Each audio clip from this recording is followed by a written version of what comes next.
Could you tell me the story of Kokoschka and the doll?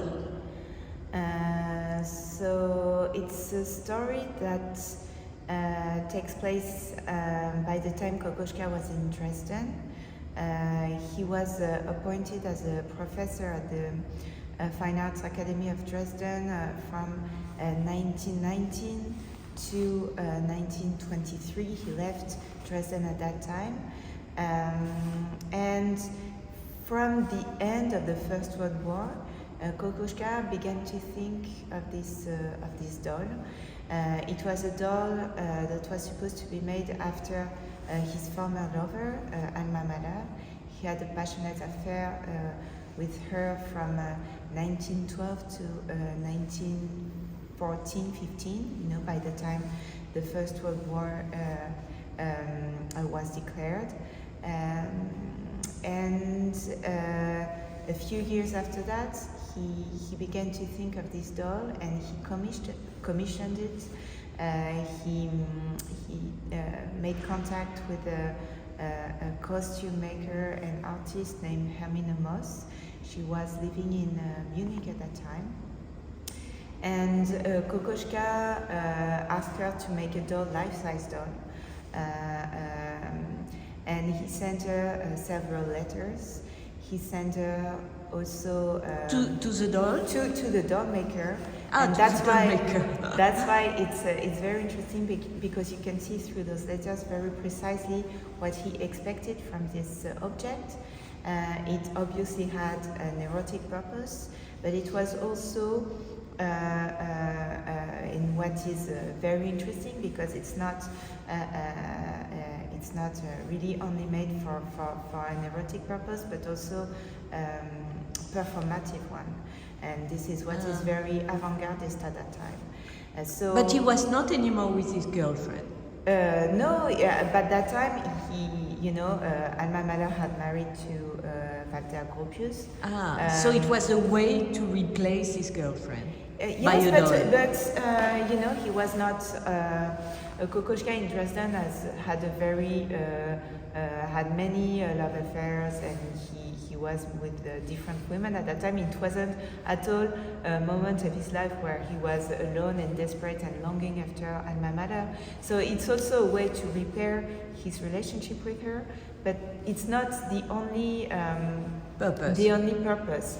And it was also some people's art historian suggest that it's also one of the way Kokoschka used to repair his trauma from the First World War, because he served in the army and he was badly wounded several times. So he really went through this difficult heartbreak and this traumatic experience with the First World War, and when arriving in Dresden, this is what he does. So you can see it as a way to repair several things and to explore new ways of self-expression. Yes, but how can a doll repair you? So this is up to everyone and how you can deal with trauma and reparation. But what is certain is that Kokoschka used the doll, even if he was disappointed by the result of the doll. He used it. Many visitors recall that the doll could welcome the visitors when they enter the studio. She could be seated on a sofa in Kokoschka's studio, and she would be there, and Kokoschka had dressed her to welcome the visitors. And he also made many rumors. You don't know to which extent those rumors are true or not, because Kokoschka was also an incredible storyteller with a lot of humor. So he recalled that he could book some seats at the opera for the doll. Wow! Yes, that he took the doll to the opera. He took her on different walks. He could go out with her. So she was completely part of his life, and there are two paintings here. Yes, absolutely. With her. So there are two paintings. The one behind me is quite interesting because you can see it's maybe one of the most, I could say, disturbing painting of this exhibition. Yes. Because it's really, I think, a painting about his disappointment with the doll. Because he made so very precise description of what the doll should look like, how it would feel to touch her. And when the doll finally arrives at his studio in Dresden, he writes a letter to her minimum saying, but this is not at all what I had in mind. Of course, how can you give life to a pure fantasy? It couldn't be different than a disappointing object. And here you can see the painter pointing at the sex of the doll with a kind of, but at the same time he looks away, and you can see his disappointment, a kind of disdain. And you know, there's this gesture here on the knee, you know, like he opening the legs. Yes, he openings. It's kind of obscene, really, and disturbing. And you have this doll. But she looks like his sister, in fact, more than a mistress. Oh yes, but you know, it's very interesting that you say that because in some love paintings, you can see that Kokoschka is trying to reach for a fusion of with the person, the woman he loved. So it's interesting that you talk about their similitudes.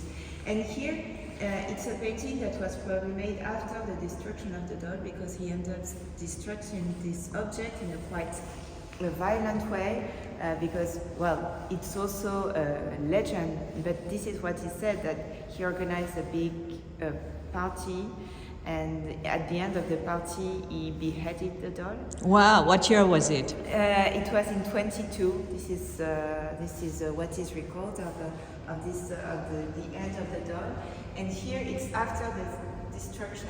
You can see a self-portrait that he paints in front of his mirror. It's really a time in Dresden when you can see that he plays with the surface of the painting and how you have the impression that here Kokoschka is trying to escape the frame in some way. You know, he has his knee up and he's trying to enjamber le tableau. And he's touching the doll again. Yes, next to right? him, there's this doll. Apparently, it's also because it's a doll that was made by another friend of his. So you can say that at that time, the doll and the question of the doll was quite popular. An artist, a female artist named Judith Foster.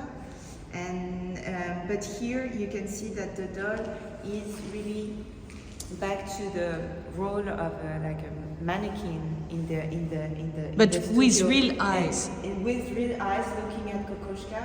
So there's this reminiscence, but you can see that Kokoschka doesn't look at her and that he looks at himself. So it's quite more an introspective self-portrait. But the way he puts the hand is very strange. Extremely strange. But And disturbing too, no? Disturbing, exactly. You can see that, yes, Kokoschka there's a link between the way he touches the doll with one of his hands and with the other, he paints the painting. You know, they are completely opposed to one another, but still in connection. It's quite strange. Merci.